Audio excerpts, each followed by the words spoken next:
और अब देखते हैं चुनाव से जुड़ी कुछ और महत्वपूर्ण खबरें 9 सेकंड न्यूज में। एनडीए में बिहार की सीट का हुआ बंटवारा। बीजेपी 17, जेडीयू 16 सीटों पर लड़ेंगे चुनाव। चिराग पासवान को मिली 5 सीटें, पशुपति पारस के हाथ खाली। चिराग पासवान ने कहा, पार्टी के हर कार्यकर्ता के लिए कठिनाइयों और चुनौतियों से भरे हुए थे पिछले 3 साल। हर कार्यकर्ता दिन रात लड़ता रहा, व्यक्ति नहीं समय होता है बलवान। पशुपति पारस से जुड़े सवाल पर बोले बिहार के डिप्टी सीएम सम्राट चौधरी, उनसे चल रही है बातचीत। बिहार में एनडीए सभी 40 सीटों पर जीतेगा चुनाव। जेडीयू में शामिल हुई लवली आनंद, कहा, मैं अपने घर जदयू में वापस आई। सीएम नीतीश के कामकाज नीतियों से प्रभावित होकर हम जदयू में आए, पिछली पार्टी में नहीं मिला सम्मान। अखिलेश ने एक्स पर वीडियो पोस्ट कर निशाना साधा, कहा यह देश के प्रधान संसदीय क्षेत्र वाराणसी में गंगा जी का हाल। उपासक भाजपाइयों को स्वच्छ गंगा के अभियान के संकल्प की याद दिलाएंगे। शराब नीति मामले में बढ़ सकती है अरविंद केजरीवाल की मुश्किलें। ईडी का दावा कि कविता के साथ रची साजिश, निजी लाभ पाने के एवज में आप पार्टी नेताओं तक 100 करोड़ पहुंचाए गए। ईडी के बयान पर दिल्ली के वित्त मंत्री आतिशी ने कहा, क्या जमाना आ गया है, अब इन्वेस्टिगेटिव एजेंसी मीडिया में प्लांट कर रही है खबर। साफ है ईडी सीबीआई बीजेपी के गुंडे बनकर रह गए। पूर्व मंत्री सत्येंद्र जैन की जमानत याचिका खारिज। गोपाल राय ने बीजेपी को बताया भ्रष्टाचार की जननी। दिल्ली बीजेपी अध्यक्ष वीरेंद्र सचदेवा ने कहा, सुप्रीम कोर्ट ने खारिज की जमानत याचिका। बीजेपी नेता बांसुरी स्वराज ने केजरीवाल को बताया लापरवाह नेता। कहा, उनके साथी नेताओं के बेल बार बार हो रहे नामंजूर, लेकिन केजरीवाल जांच से अभी भी भाग रहे हैं। संजय सिंह आज लेंगे राज्यसभा सांसद की शपथ। कोर्ट से मिली इजाजत, मोबाइल फोन का इस्तेमाल, किसी आरोपी या गवाह से बात करने की इजाजत नहीं। दिल्ली की 7 सीटों के बीजेपी प्रत्याशियों ने बताई 100 दिनों की वरीयता। आप नेता सौरभ भारद्वाज का तंज ये नहीं बताएंगे बीते 10 सालों में बीजेपी सांसदों ने क्या काम किया। हिंदू देवी पर टिप्पणी करने पर स्वामी प्रसाद मौर्य पर एफआईआर। सोशल मीडिया पर किया था पोस्ट, कोर्ट के आदेश पर वजीरगंज थाने में एफआईआर दर्ज। आईपीसी की कई धाराओं के तहत केस दर्ज।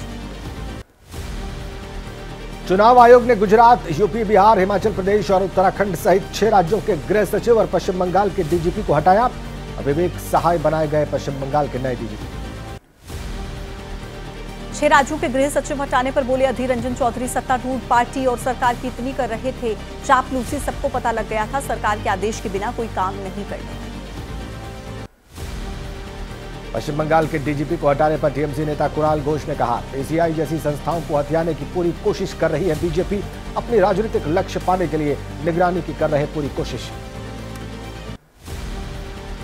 यूपी कांग्रेस अध्यक्ष अजय राय की मांग, मंडल और जिला स्तर पर कई साल से बैठे अधिकारियों को तुरंत हटाने की मांग। कहा, बीजेपी कार्यकर्ता के रूप में काम कर रहे अधिकारी। मुंबई महानगर पालिका के आयुक्त को ईसी ने हटाया। शिवसेना उद्धव गुट ने कहा, जो काम महाराष्ट्र के मुख्यमंत्री को करना चाहिए था वो चुनाव आयोग को करना पड़ रहा है। केंद्रीय मंत्री गिरिराज सिंह ने कहा, चुनाव आयोग एक संवैधानिक व्यवस्था जो निष्पक्ष चुनाव के लिए अपने ढंग से करती है अपना काम। उमर अब्दुल्ला ने बीजेपी पर हमला बोला। कहा, 5 अगस्त 2019 को हमसे हमारा झंडा, संविधान सब कुछ छीन लिया गया। चुनाव के समय अल्पसंख्यकों को निशाना बनाने की बीजेपी की पुरानी आदत। जम्मू कश्मीर की अवामी इत्तेहाद पार्टी का ऐलान। जेल में बंद नेता अब्दुल रशीद शेख लोकसभा चुनाव में पार्टी के उम्मीदवार। बारामूला निर्वाचन क्षेत्र से लड़ेंगे चुनाव। सीएम योगी से मुलाकात पर बोली मैनपुरी से एसपी सांसद डिंपल यादव, पहले भी मिली है, मुलाकात बड़ी बात नहीं। मैनपुरी से अपर्णा से चुनाव लड़ने की चर्चा है। और आइए अब वक्त है कोर्ट और राजनीति से जुड़ी खबरों का। 9 सेकंड में देखते हैं राजनीति की बड़ी खबर। गृह सचिव पद के लिए सीएम योगी के पास 8 वरिष्ठ अधिकारियों के नाम। उत्तराखंड से चुनाव आयोग को भेजा पैनल।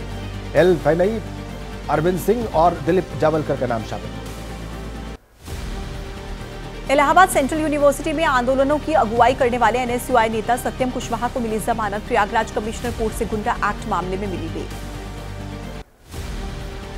झारखंड से सटे 5 राज्यों के अधिकारियों के साथ झारखंड के डीजीपी ने बैठक की। मीटिंग के बाद बोले अजय कुमार सिंह, चुनाव आयोग के निर्देशों के मुताबिक निष्पक्ष चुनाव को लेकर चर्चा हुई। जम्मू कश्मीर के अनंतनाग में अधिकारियों ने हटाए सियासी दलों के बैनर पोस्टर्स। कई इलाकों में प्रशासनिक की कार्रवाई। 5 चरणों में जम्मू कश्मीर में होंगे लोकसभा चुनाव। बिहार के उप मुख्यमंत्री विजय कुमार सिन्हा ने तेजस्वी पर निशाना साधा। कहा, अगर बिहार में माफिया राज है तो वे माफिया का नाम बताएं। जंगलराज को मुख्यमंत्री ने सुधरने का अवसर दिया था, लेकिन आरजेडी ने उसे गुंडा राज में तब्दील किया। सीएए लागू करने के खिलाफ दायर याचिकाओं पर आज सुप्रीम कोर्ट में सुनवाई। कई मुस्लिम संगठनों ने की सीएए पर फौरन रोक लगाने की मांग। कानून में मुस्लिमों के साथ भेदभाव की रखी गई दलील। एनसीपी चुनाव चिन्ह को लेकर आज सुप्रीम कोर्ट करेगा सुनवाई। पिछली सुनवाई में शरद पवार गुट ने शिकायत की थी अजित पवार गुट पर शरद पवार के नाम और तस्वीर का इस्तेमाल करने के आरोप। आम आदमी पार्टी सांसद संजय सिंह की जमानत याचिका पर आज सुप्रीम कोर्ट में सुनवाई। शराब घोटाला केस में दिल्ली हाई कोर्ट ने नहीं दी थी संजय सिंह को बेल। मथुरा में श्रीकृष्ण जन्मभूमि और शाही ईदगाह विवाद में सुप्रीम कोर्ट में सुनवाई आज। शाही ईदगाह कमेटी ने विवाद से जुड़े सभी मुकदमे मथुरा जिला कोर्ट से हाई कोर्ट ट्रांसफर करने का विरोध किया। वाराणसी जिला अदालत में ज्ञान वापी से जुड़ी याचिका पर सुनवाई आज। व्यास जी के तहखाने के ऊपर नमाज पढ़ने पर रोक, तहखाने में मरम्मत कराने की मांग। हिंदू पक्ष ने 28 फरवरी को कोर्ट में दिया था प्रार्थना पत्र। आईएमसी प्रमुख तौकीर रजा की आज बरेली की कोर्ट में पेशी। कोर्ट ने जारी किया गैर जमानती वारंट। बरेली में 2010 में हुए दंगे में मास्टरमाइंड है तौकीर। मौलाना की तलाश में दिल्ली से हैदराबाद तक पुलिस की दबिश। शराब नीति के मामले में आरोपी मनीष सिसोदिया की आज राउस एवेन्यू कोर्ट में पेशी। सिसोदिया की न्यायिक हिरासत खत्म होने के बाद आज राउस एवेन्यू कोर्ट में किया जाएगा पेश। एसपी विधायक इरफान सोलंकी पर आज आ सकता है फैसला। कानपुर के जाजमऊ आगजनी मामले में इरफान सोलंकी समेत 5 आरोपियों के खिलाफ केस।